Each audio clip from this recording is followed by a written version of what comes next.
For 31 years, Danny Ostrander asked his grandfather the same question every Veterans Day, and for 31 years, his grandfather gave him the same answer. Some things aren't worth remembering out loud. Danny grew up assuming his grandfather's silence meant there simply wasn't much to tell. A quiet war, a quiet service, nothing dramatic enough to talk about. It wasn't until 3 days after his grandfather's funeral, going through a locked box nobody in the family had ever been allowed to open, that Danny understood exactly how wrong he'd been, and exactly why his grandfather had spent 5 decades choosing silence over a truth he didn't think anyone would understand. Harold Ostrander was the kind of grandfather every kid in the neighborhood wished they had, patient, funny in a dry, understated way, always first to show up with tools when someone's fence needed fixing or a car needed jumping. He'd worked 38 years at the same machine shop, raised 3 kids with his wife Eleanor, and by the time Danny came along as the first grandchild, Harold had settled into the role of neighborhood fixture. The guy at every barbecue, every Little League game, every graduation. What Harold didn't do ever was talk about Korea. Danny knew the basic facts the way most grandkids know basic facts about a grandparent's service. Harold had been drafted at 19, served roughly 18 months, came home, and got on with his life. There was one photo, black and white, curling slightly at the corners, of a much younger Harold in uniform standing with 3 other soldiers, that sat on a shelf in the den. Harold would occasionally name the men in the photo if asked directly. That's Sully, that's Reyes, that's Pruitt, but never anything beyond their names. Every Veterans Day, without fail, Danny would ask some version of the same question, growing more sophisticated as he got older, from a kid's simple, "What was the war like, Grandpa?"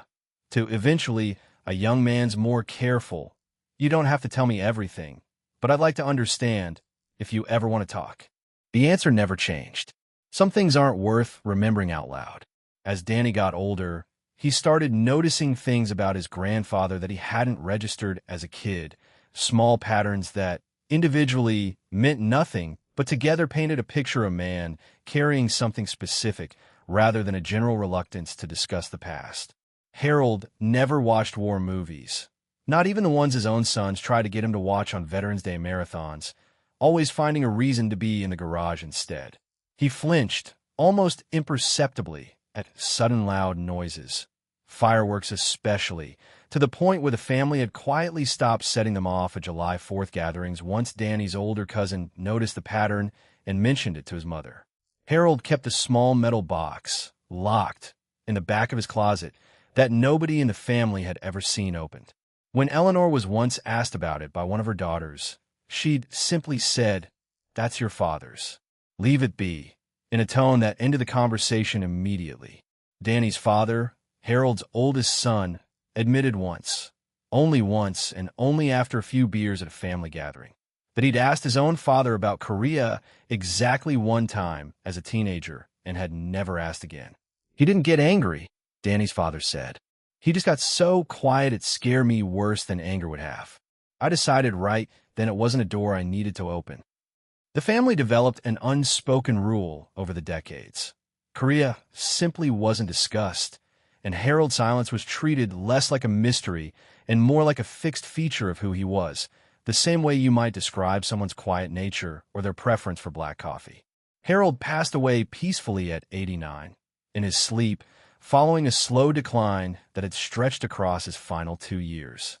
Eleanor had passed several years earlier, and by the end, it was Danny, now in his 30s, living 20 minutes away, who had become the primary family member checking in on him, driving him to appointments, sitting with him on quiet afternoons that Harold seemed to prefer over conversation.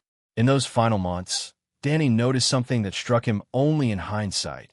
Harold had started, very occasionally, saying things that seemed to drift toward Korea before catching himself and redirecting.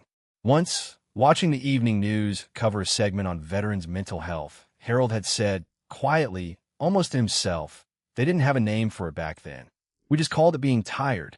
Danny had waited, hoping his grandfather would continue. Harold hadn't. At Harold's funeral, the turnout was significant. Neighbors, extended family, men from the machine shop who had worked alongside him decades earlier, a small honor guard for the local VFW, who folded a flag and presented it to Danny's father with practiced solemnity. Nobody who spoke at the service mentioned Korea in any detail beyond the fact that Harold had served. It wasn't avoidance exactly. It was simply that nobody, including his own children, had enough information to say anything more specific. 3 days after the funeral, Danny's father asked him to help clear out Harold's closet, a task nobody particularly wanted, the kind of quiet, heavy work that follows a death in a family. Near the back, exactly where it had always been, sat the small locked metal box. Danny's father held it for a long moment, turning it over in his hands. "I don't have a key," he admitted. "I never asked him for one. I don't think I ever really wanted to know what was in it while he was alive." They found a key eventually, tucked inside an old cigar box of Harold along with cufflinks and a pocket watch that had belonged to Harold's own father. Danny's father hesitated at the closet door for a long moment before finally handing the box to Danny.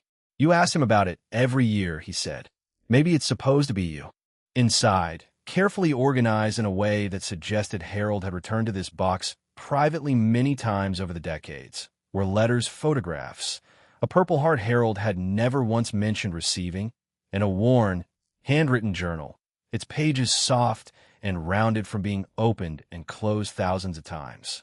Danny read the journal alone that night, at his own kitchen table, working through Harold's cramped, careful handwriting for nearly 4 hours. What emerged wasn't the story of a distant, forgettable deployment. Harold's unit had been caught in a brutal, sustained engagement during the war's early chaotic months, a battle that cross-referenced later against Harold's discharge papers and a few surviving official records Danny eventually tracked down matched one of the war's lesser documented but devastating early skirmishes.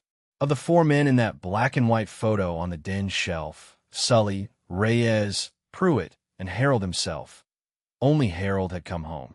The journal detailed, in spare, unflinching language, the specifics of that day, decisions made in seconds that Harold had spent the rest of his life quietly re-examining, moments where survival had depended on choices he'd never stopped turning over privately.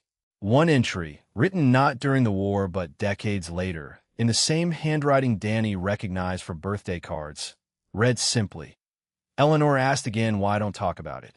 I told her some things aren't worth remembering out loud. That's not really true. Some things are too heavy to hand to someone else. I decided a long time ago that carrying it myself was the price, not something to pass down." Danny found letters Harold had written to the families of Sully, Reyes, and Pruitt in the years immediately following the war. Drafts, some finished and apparently sent, others abandoned mid-sentence. All of them attempts to explain what had happened to their sons and husbands, attempts that Harold had clearly found nearly impossible to complete. One unfinished letter to Pruitt's mother read, "Your son saved my life in the last moment he had to do anything at all. I have spent every day since trying to be worth what he gave up. I don't know if I have been." There was a smaller, separate collection of letters as well, replies. Sully's widow had written back to Harold twice, decades apart, the second letter arriving just 4 years before Harold's own death. She'd written simply that she forgave him for surviving, if that was something he'd ever needed forgiveness for, and that she hoped he'd found some peace. Harold had kept both letters, along with what appeared to be several unsent drafts of a response, none of which he'd ever finished. The journal made Harold's decades of silence make sense in a way Danny hadn't expected. It wasn't that Harold had nothing to say. It was that he'd made a deliberate, private decision, apparently very early on, that the weight of what happened belonged to him alone, and that passing any part of it to his children or grandchildren would be its own kind of harm, a burden he had no right to hand down simply because he could no longer carry it comfortably by himself. One entry, dated the year Danny's father was born, read, "A son today. I will not let this touch him. Whatever it costs me to keep it separate, that's the cost I sign up to pay, same as everything else over there." Danny realized, reading late into the night, that his grandfather's silence hadn't been the absence of a story. It had been the presence of a promise, kept quietly for over 50 years, at a cost nobody in the family had ever fully understood until now. Danny didn't share the full journal with the rest of the family right away. He spent weeks with it first, Reading and rereading, trying to understand a grandfather he realized he'd only ever known one carefully protected version of. Eventually, he did share select portions, not everything but enough. He read his father the entry from the year of his birth. He showed his aunt the unfinished letters to Sully, Reyes, and Pruitt's families. The reaction wasn't shock so much as a kind of grief arriving late, decades after it might have first been felt, mixed with something like gratitude for finally understanding the shape of the man who'd raised them. Danny took it upon himself to finish what Harold hadn't been able to. He tracked down surviving family members of Pruitt, the soldier whose final act had saved Harold's life, and completed the letter Harold had abandoned mid-sentence decades earlier, adding his own note explaining who he was and why. After all this time, the letter was finally arriving. Pruitt's niece, the only immediate family member still living, wrote back within a month. She said her family had always wondered what happened to the young man Pruitt died saving. She said knowing that man had spent the rest of his life trying to be worthy of it meant more than she could easily put into words. Danny keeps the box now, along with the journal, though he's added something of his own to it, a letter to his future children and grandchildren, explaining who Harold was, what he carried, and why silence, in Harold's case, hadn't been distance. It had been devotion, expressed the only way Harold knew how to give it. Every Veterans Day now, Danny visits his grandfather's grave, and instead of asking a question that will never again be answered, he simply says the names out loud. Sully, Reyes, Pruitt, and Harold, the four men in a photograph that used to sit quietly on a den shelf, asking nothing of anyone, holding more than anyone in the family ever knew. He spent 50 years protecting us from something that was never ours to carry, Danny says now. I think the least I can do is make sure it's not forgotten completely. Just carry it a little more openly than he ever let himself carry it. If this story moved you, remember, sometimes the people who say the least have carried the most, and their silence is often its own quiet act of love. Subscribe to Quiet Heroes for more real stories about the sacrifices we don't always see. See you in the next one.